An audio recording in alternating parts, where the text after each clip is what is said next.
Malgré l'ambiance festive, le travail est sérieux. Toucher les tomes, sentir, goûter, ces membres du super jury du concours des fromages de la vallée d'Ossau inspectent les 28 lots de brebis d'Estive. Il a de la souplesse.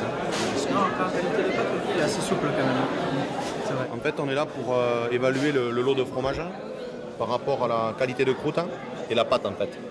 Voilà. Et de temps en temps, on goûte pour voir si ce qu'on voit, ça correspond au goût un petit peu, quoi. Stéphane Chétrit est berger à la Reims. Il a gagné plusieurs fois le concours.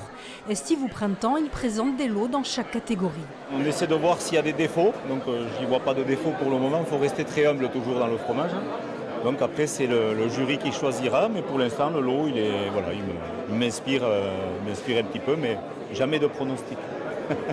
Au-dessus de la halle, des professionnels goûtent les lots. Ils sont bergers, fromagers, restaurateurs, chroniqueurs. Leur rôle, départager les 48 fromages et n'en retenir que 6 par catégorie. C'est gourmand. Nous, on a noté la texture et ensuite tout ce qui va autour du goût, l'odeur, le goût en bouche avec l'arrière-goût. Et là, il a fallu départager les 8 fromages différents. Autour du super jury de goûter les 6 fromages de printemps présélectionnés. Non. Si on devait le mettre dans un cahier, le fondant, c'est celui-là, non?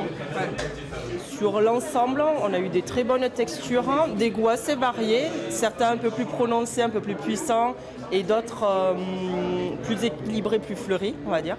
Donc une belle surprise. Julien Peyre-Lavigne a remporté le concours en catégorie printemps et le GAEC Lousto-Sassou en fromage d'Estive.